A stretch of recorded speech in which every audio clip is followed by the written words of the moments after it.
value is reality. What is. Baby's born here at the hospital in South Bend, and that baby opens her eyes. And guess what? Mom's here, Dad's here, the doctor's here, the nurse is here, we're here, the trees are here. The baby doesn't get to make it up. In fact, that baby's task in life is to figure out how to stay alive, be successful, and ultimately be happy. At some point, you were that baby. You were born into this world, and you've been trying to figure out how to stay alive, be successful, ultimately be happy. You don't get to make it up.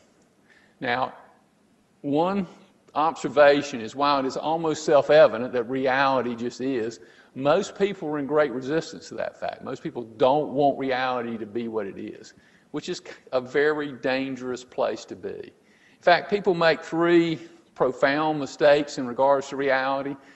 These are actually epistemological errors. They're actually errors in thinking. But these mistakes have a tremendous impact on the quality of individual lives and the quality of life on the planet.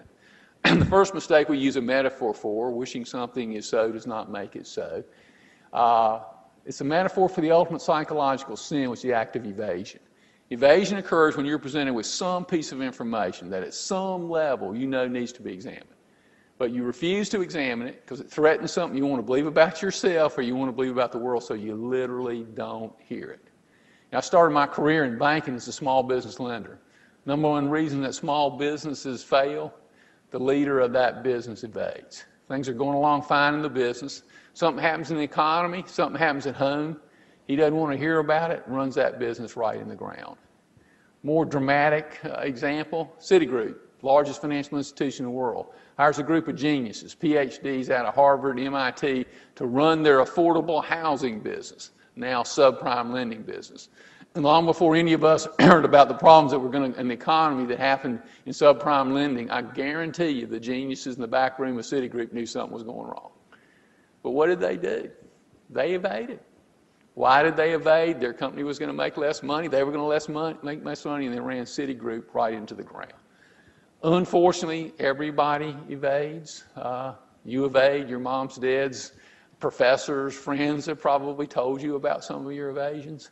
The next time you hear something that you know you should at least think about, have the courage to think about it. Being detached from reality is a really bad place to be. Most of the really major mistakes I have seen in life, including made by business leaders, are acts of evasion. Second error is a belief in popularity. Reality is independent of popularity. Year 1600, 99.9% of the people on the planet were certain that the sun goes around the earth. Get up in the morning, sun comes up the east, goes down the west, sun goes around the earth. 1620, Galileo proves that the earth goes around the sun. And the fact that 99% of the people thought the sun went around the earth had no effect on the sun or the earth. Reality is independent of popularity. More recent example, financial services industry. I understand how Citigroup, great big company, got in the subprime lending business. A number of other banks, BB&T's size, got in the subprime lending business, and I got the opportunity to talk to CEOs of some of those banks right before they got fired, and I asked them, why'd you get in the subprime lending business? And they had a dance, but you know what their answer was? Everybody else was doing it. Everybody else was doing it. Have you ever been in a group setting and gone along with a group because everybody else was doing it? Entrepreneurs go against the crowd. They don't do what everybody else is doing. They think independently for themselves.